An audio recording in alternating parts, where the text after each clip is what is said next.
ఏఐబీ 18 official answer కీలో చాలా mistakes ఉన్నాయి and ఈ మిస్టేక్స్ రిపోర్ట్ చేయడానికి మన దగ్గర డిసెంబర్ 20th వరకే టైం ఉంది.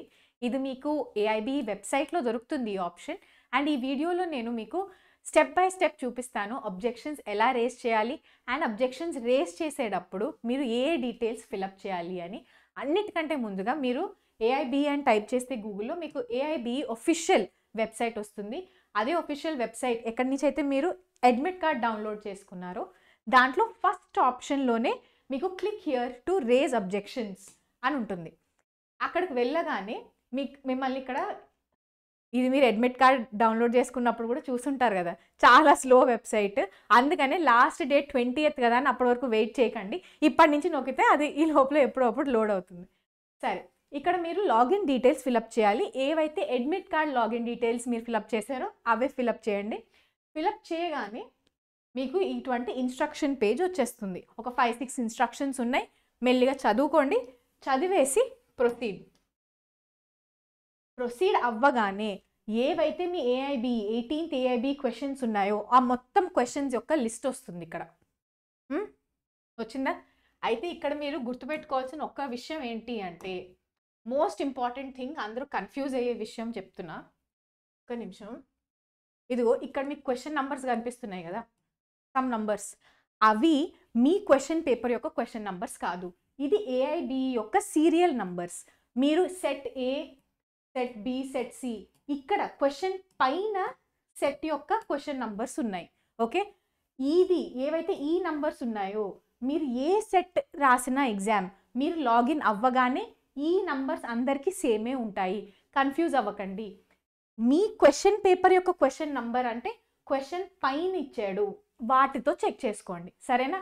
అందుకని ఎప్పుడు క్వశ్చన్తో చెక్ చేసుకోండి, క్వశ్చన్ నంబర్స్తో అబ్జెక్షన్ రేస్ చేయొద్దు. అయితే ఇప్పుడు ఇలా అన్ని క్వశ్చన్స్ వచ్చాయి కదా, దీంట్లో ప్రతి క్వశ్చన్కి మీకు ఈ blue colour button raise or view objection button ఉంది. ఇది క్లిక్ చేస్తే మీకు ఒక ఫామ్ ఓపెన్ అవుతుంది. ఈ ఫామ్ మీకు ప్రతి క్వశ్చన్కి ఓపెన్ అవుతుంది. అండ్ మీరు ఎన్ని క్వశ్చన్స్కి అబ్జెక్షన్స్ రేస్ చేయాలనుకుంటే అన్నిసార్లు ఈ ఫామ్ ఫిలప్ చేయాలి. సపోజ్ నా ప్రకారంగా 4 క్వశ్చన్స్ ఖచ్చితంగా తప్పు క్వశ్చన్స్ ఉంటే నేను ఆ 4 క్వశ్చన్స్కి ఆ బ్లూ కలర్ బటన్ పైనుంచి ఈ ఫామ్ 4 times ఫిలప్ చేస్తాను. ఓకేనా? అయితే ఫస్ట్ అబ్జెక్షన్ టైప్ అని ఉంది. ఇది కనుక మీరు క్లిక్ చేస్తే ఇక్కడ టైప్, అసలు మీరు ఎందుకు ఈ క్వశ్చన్ తప్పు అనుకుంటున్నారు అనేది రీజన్ ఉంది. అంటే మీరు ఆప్షన్ కరెక్ట్గా ఇవ్వలేదు అని అనుకుంటున్నారా, క్వశ్చన్ తప్పిచ్చాడు అనుకుంటున్నారా, లేదంటే క్వశ్చన్ సిలబస్సే కాదు అంటే సిలబస్లో నుంచే కాదు అని అనుకుంటున్నారా, మీ రీజన్ ఏదైతే ఉంటుందో అక్కడ. సపోజ్ కనుక మీరు తెలుగులో కనుక పేపర్ ఆప్ట్ చేసుకుని ఉంటే ఇక్కడ హిందీ కాకుండా తెలుగులో ఆప్షన్స్ వస్తాయి. ఇంగ్లీష్ వస్తుంది, అందరికీ ఇంగ్లీష్ వస్తుంది. అండ్ మీరు కనుక తెలుగు పేపర్ ఆప్ట్ చేసుకొని ఉంటే ఇక్కడ తెలుగులో కూడా వస్తుంది. దాని నుంచి మీరు చూస్ చేయాలి. ఫస్ట్ దాంట్లో టైపింగ్ ఏం లేదండి, ఓన్లీ ఆప్షన్ చూస్ చేసుకోవడమే. సెకండ్, సపోజ్ ఇది అనుకోండి, ఇప్పుడు సెకండ్ ఇక్కడ రీజన్ రాయాలి. రీజన్ అంటే ఇది మీరు ఎందుకు కరెక్ట్ అనుకుంటున్నారు, వాళ్ళు ఏఐబీ వాళ్ళు ఇచ్చిన ఆన్సర్ ఎందుకు తప్పు అని ఒక 2 to 3 lines ఇక్కడ ఎక్స్ప్లెయిన్ చేయాలి. అగైన్ మీది కనుక తెలుగులో కనుక మీరు ఆప్ట్ చేసుకొని ఉంటే పేపర్ రాసి ఉంటే ఇక్కడ తెలుగులో కూడా మీరు ఒక 2 to 3 linesలో రాస్తే సరిపోతుంది. అయితే ఇక్కడ ఏ క్వశ్చన్కి ఏం ఫిలప్ చేయాలి అని నేను ఒక డీటెయిల్ వీడియో ఆల్రెడీ చేశాను. ఆ వీడియోలో చూడండి. దాంట్లో నేను చెప్పిన రీజనింగ్ని మీకు వచ్చిన వాక్యాలలో ఇక్కడ రాస్తే 2 to 3 lines రాస్తే సరిపోతుంది. దాని తర్వాత మనం ప్రూఫ్ సబ్మిట్ చేయాలి. అంటే ఇప్పుడు ఏఐబీ వాళ్ళు తప్పు, నేను కరెక్ట్ అని మీరు అంటున్నారు కదా, దానికి ఏదో ఒక ప్రూఫ్ అయితే ఇవ్వాలి కదా. ఆ ప్రూఫ్ ఇక్కడ ఇది క్లిక్ చేస్తే థర్డ్ ఫస్ట్ 2 steps అయిపోయి థర్డ్ స్టెప్లో ఇక్కడ బుక్కా, న్యూస్ పేపరా, మ్యాగజీనా, అఫీషియల్ వెబ్సైట్ లింకా, మీకు ఎట్లా తెలిసింది మీరు కరెక్ట్ వాళ్ళు తప్పు అనేది ఇక్కడ అటాచ్ చేయాలి. అయితే ఇక్కడ బేరాక్ట్ అని ఒక ఆప్షన్ ఉండాలి. ఎందుకంటే చాలా క్వశ్చన్కి ఒక ఆన్సర్స్ మనం బేరాక్ట్ నుంచి మ్యాచ్ చేసాం. కానీ ఇక్కడ బేరాక్ట్ అని లేదు. మీరు బుక్ కానీ అఫీషియల్ వెబ్సైట్ లింక్ కానీ చూస్ చేసుకొని చేయొచ్చు. ఫిలప్ చేసేసిన తర్వాత ఈ 3 steps ఫిలప్ అయిపోయిన తర్వాత సేవ్ చేయండి. ఇక్కడ నేనేం ఫిలప్ చేయలేదు కాబట్టి ఎర్రర్ చూపించింది. బట్ ఫిలప్ చేస్తే అయిపోతుంది, సేవ్ చేస్తే ఆ క్వశ్చన్ అయిపోతుంది. ఒక ఎగ్జాంపుల్ చూద్దామా. నేను ఇక్కడ 51 క్వశ్చన్ ఫిలప్ చేశాను. ఇది ఖచ్చితంగా తప్పు అని నాకు తెలుసు. సో నేను అబ్జెక్షన్ రేస్ చేశాను.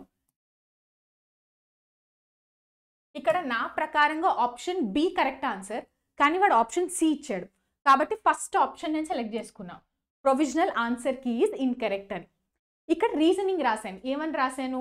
As per section 3C of this act, Hindu marriage act, ఇది డెఫినేషన్ అవ్వాలి, కానీ మీరు డెఫినేషన్ అది కాదు అని అన్నారు. So according to me option B is correct. ఏదైతే నేను చెప్పానో అదే ఇక్కడ రాశాను 2 లైన్స్లో, అంతే. ఎక్కువ చాలా కాంప్లికేటెడ్ ప్రాసెస్ అయితే ఏమీ కాదు. నెక్స్ట్ థర్డ్ స్టెప్ ఇంకా ఉంది కదా, ప్రూఫ్ స్టెప్. ఇక్కడ నేను అఫీషియల్ వెబ్సైట్ లింక్ అన్న ఆప్షన్ క్లిక్ చేశాను.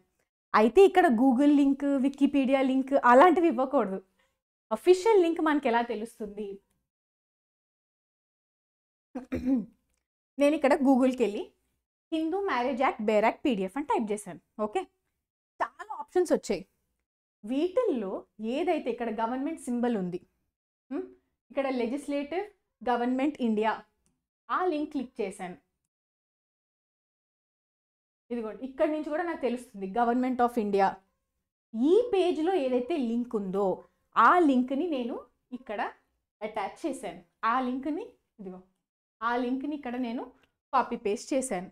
Okay, so only official link అంటే ఎక్కడైతే మీకు గవర్నమెంట్ సింబల్ కనిపిస్తుందో అవే తీసుకోండి.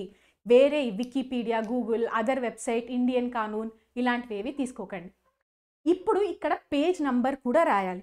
ఈ పేజ్ నంబర్ కనుక రాయకపోతే మీ అబ్జెక్షన్ వ్యాలిడిటీ ఉండదు. ఎందుకంటే మీరు ఓన్లీ బుక్ ఇస్తే సరిపోదు, ఆ బుక్లో ఏ పేజ్ నెంబర్లో మీరు చెప్పిన పాయింట్ ఉంది అనేది కూడా మెన్షన్ చేయడం మ్యాండేటరీ. సో ఇక్కడ పేజ్ నెంబర్ 4లో ఈ 3C అన్న డెఫినేషన్ ఉంది కాబట్టి పేజ్ 4 రాశాను, సేవ్ చేశాను. ఓకే, సేవ్ చేయగానే ఇక్కడ ఒక చిన్న ఫ్లాగ్ వస్తుంది, అదే మీకు కన్ఫర్మ్ అంటే మీది సబ్మిట్ అయింది అని అక్కడ తెలుస్తుంది.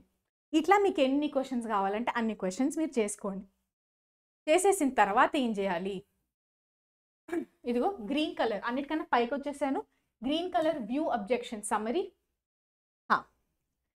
ఇక్కడ మీరు ఎన్ని క్వశ్చన్స్ అయితే ఫిల్ చేస్తారో మీకు అన్ని క్వశ్చన్స్ యొక్క లిస్ట్, ఒక సమ్మరీ ఇక్కడ వస్తుంది. ఇక్కడ నుంచి కనుక మీరు డిలీట్ చేసుకోవాలన్నా, ఎడిట్ చేసుకోవాలన్నా మీరు ఇక్కడ చేయొచ్చు. సపోజ్ ఇవాళ మీకు కనిపించి మీరు టైప్ చేశారు, సబ్మిట్ చేశారు, కానీ కొన్ని రోజుల తర్వాత తప్పు అనిపించినా కూడా మీరు డిలీట్ చేసుకునే ఆప్షన్ ఉంది. సో దీనికి ఇంకొక క్లారిఫికేషన్, ఎటువంటి కాస్ట్ లేదండి. మీకు ఎన్ని క్వశ్చన్స్ తప్పు అనిపిస్తే మీరు అన్ని క్వశ్చన్స్ డెఫినెట్గా సబ్మిట్ చేయండి. బట్ ఏవైతే కరెక్ట్ క్వశ్చన్స్ కావో వాటికి దయచేసి అబ్జెక్షన్స్ రేజ్ చేయకండి. టూ మెనీ అబ్జెక్షన్స్ ఉన్న యాక్చువల్ క్వశ్చన్స్ని వాళ్ళు రికగ్నైజ్ చేయడానికి ప్రాబ్లం అవుతుంది. సో నేను ఆల్రెడీ సెపరేట్ వీడియో చేశాను, what are the correct objections to raise అని. ఆ వీడియో చూసి ఈ మెథడ్ ఫాలో అవుతూ అబ్జెక్షన్స్ రేజ్ చేయండి. కాస్ట్ వన్స్ అగైన్ చెప్తున్నా, కాస్ట్ ఏం లేదు.